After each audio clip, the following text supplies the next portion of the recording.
ballet, and barbells have in common? The truth is, until I found out, I started to understand myself. Discipline, strength, creativity, and how I felt about myself. You see, two worlds totally opposite. Ballet represents grace, elegance, and art.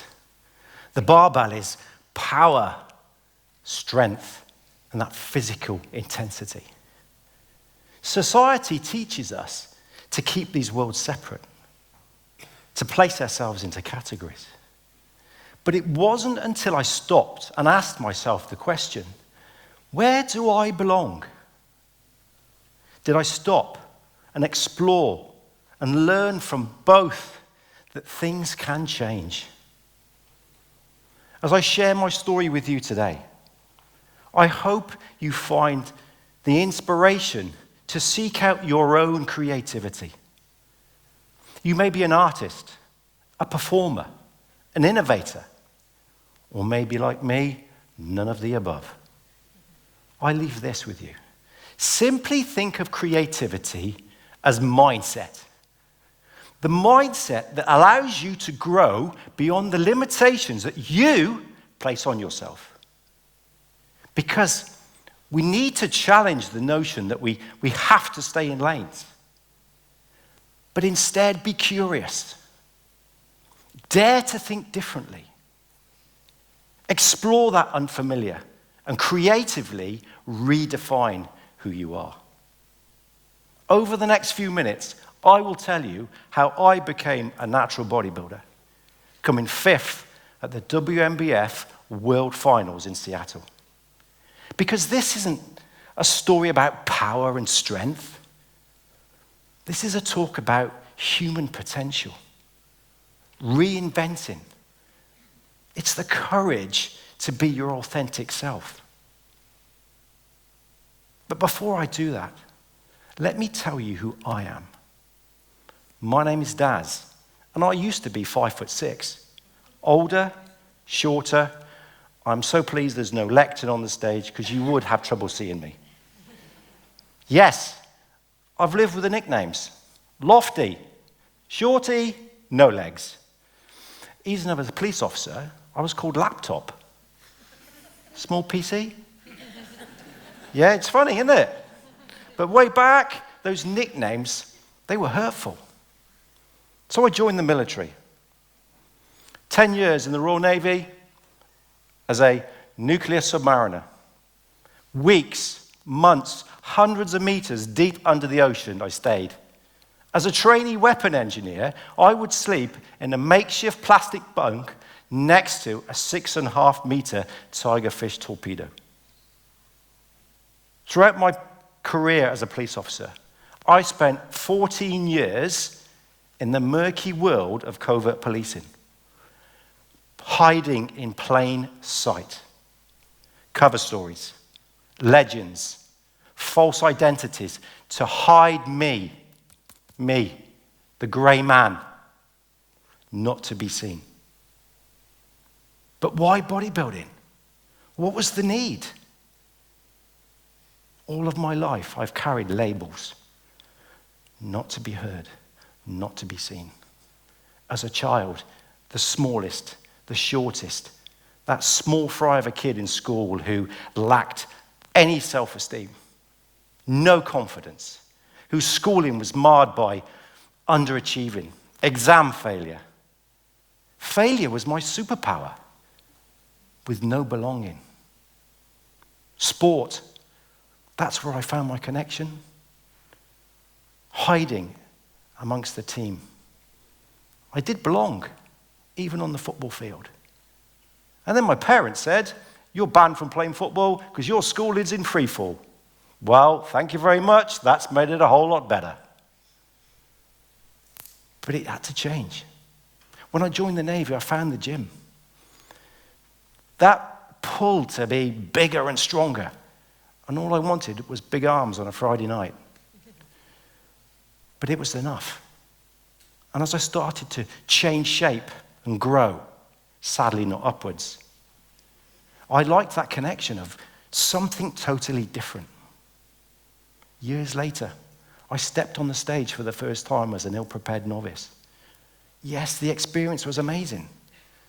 Victory, 0. Do you know what? The fire had been ignited. It was inside, flickering.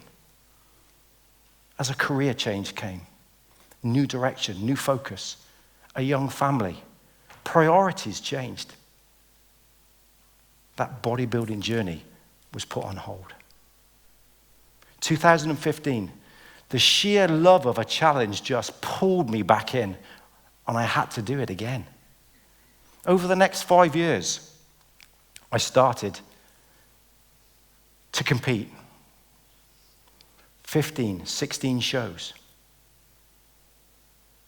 all without a victory, except the 2018 Southwest under 70 kilos champion.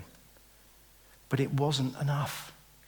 It still reminded me that one success wasn't enough. It still reminded me that I was an underachiever. 2021, I stepped on the stage once again at the British final, stood in line with my fellow competitors, facing the judges, waiting to be judged. There, we hit that front double bicep. There was a quarter turn. It was a side chest, hitting the poses. Round to the front we would come, most muscular, compared. Out in the wings we went. Out in the wings I stayed, and stayed I did. 6th place, second to last. Gutted. Broken. Why? What was I not seeing? What did the judges want from me? I had just spent 6 months, strict diet, 20,000 steps a day, 5 days a week training to get my body fat under 5%.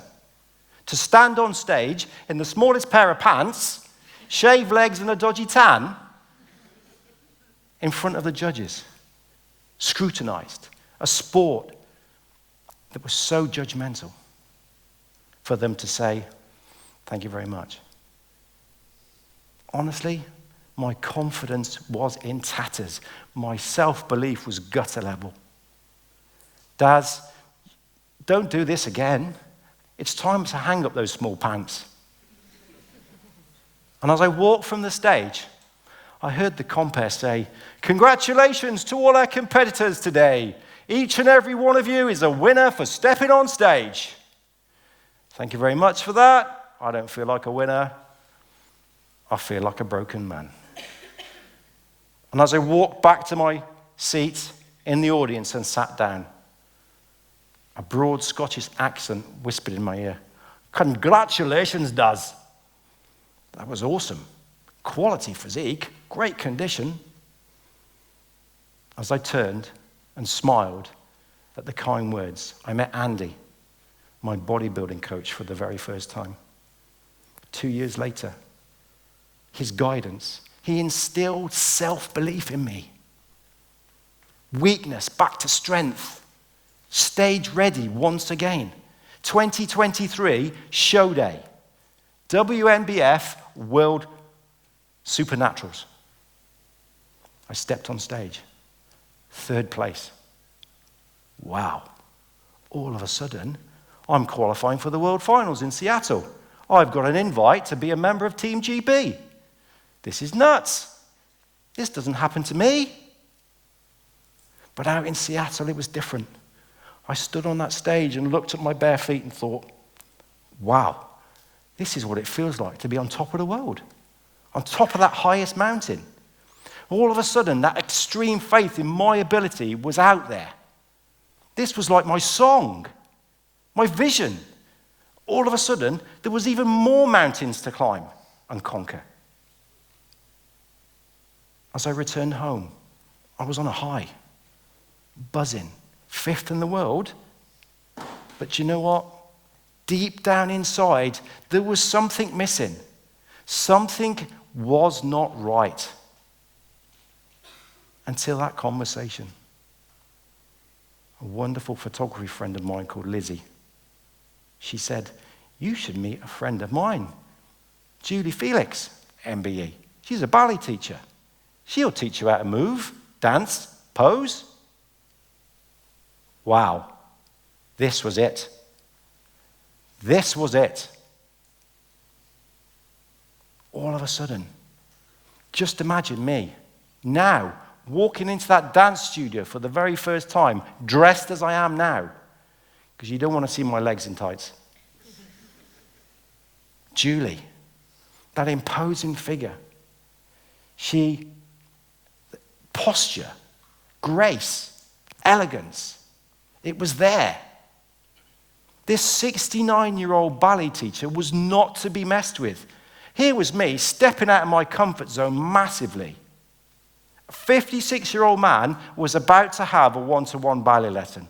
And I can honestly say, what happened next, I was not prepared for. 90 minutes later, that session was brutal. Stay strong, Daz. Lift. Point the toes, Daz. That's what Julie would say. Oh, don't forget to smile. She lifted that leg higher and higher, positions unknown to man. Not a weight lifted in that gym that day. But as I walked back to my van, I thought, whose legs are these? They're not mine. I honestly looked down to make sure that my feet were on the right way round. Days later, I'd still not gone back in the gym. My body was in tatters. I was broken. Everything ached. He was that strong, iron-lifting man who could hardly walk. Each day's visit to the toilet had become an emotional experience. But I loved it. It was almost spiritual. The ballet, not the toilet. And I wanted more of it. It made me feel alive. It was like I was connecting. So now, at the kitchen sink, my grand plie, who was there. I buttered my toast in the morning. I made my fresh coffee. I did the hoovering around the house. Wow, I was in the flow. This was me, the ballet. What a way. All of a sudden, things started to change. I was in the flow. Spiritual. How many of my fellow bodybuilding competitors at the age of 50 are doing ballet lessons? This was fulfillment. This was me reaching my potential and being awesome. That's what it was about. Because experience told me that stage presence was critical. But I wanted to be different. I needed to be different. I wanted to have that grace, that artistry and elegance. I wanted that feeling of empowerment. To stand on stage and flex wasn't enough. I needed to connect with the judges, my audience, myself. And then it changed. The next time I stepped on stage, my posing was a little bit different.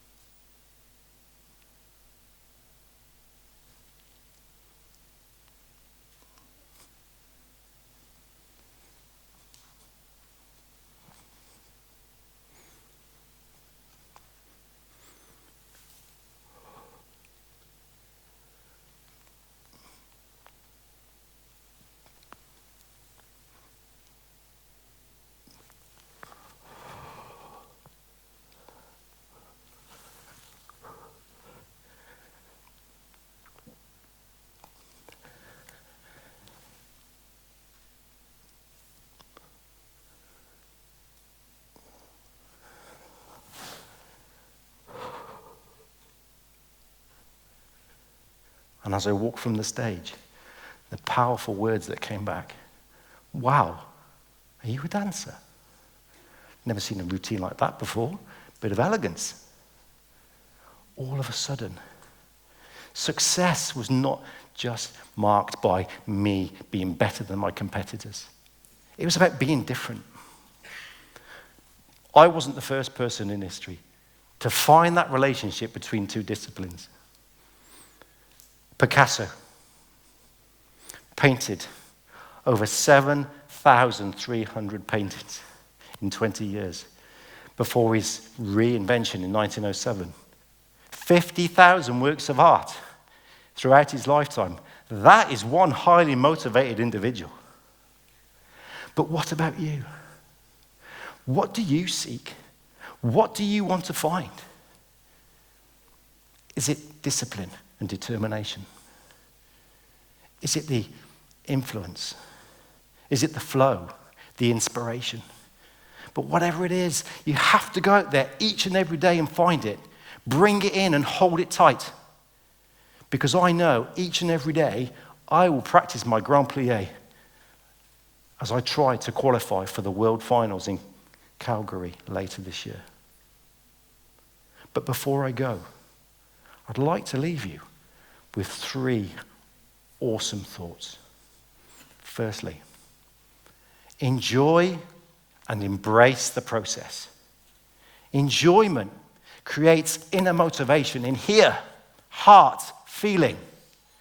It creates the discipline, the habit for you to be your best version each and every day. Secondly, hard work is the great equalizer. It levels the playing field. Hard work brings success, reward, but even harder work brings the sweeter victory. I am not genetically gifted. I'm not the tallest, you may know. I'm not the biggest. I'm certainly not the smartest, but I've outworked plenty who were. Lastly, show up. Just show up. Even when it's hard. I stand before you today not because I'm special, it's because I refused to quit. And when I felt like quitting, I pivoted, reinvented myself. Because when life is tough, just turn up. When fear whispers in your ear that you're not enough, turn up. When the world seems heavy, just like your barbell, turn up. And when you don't feel like turning up, find your flow. Because that, my friends, is how you win. That, my friends, is how you become awesome. Because do you know what? It's never too late to climb the next mountain. And it's never too late to dance. Thank you.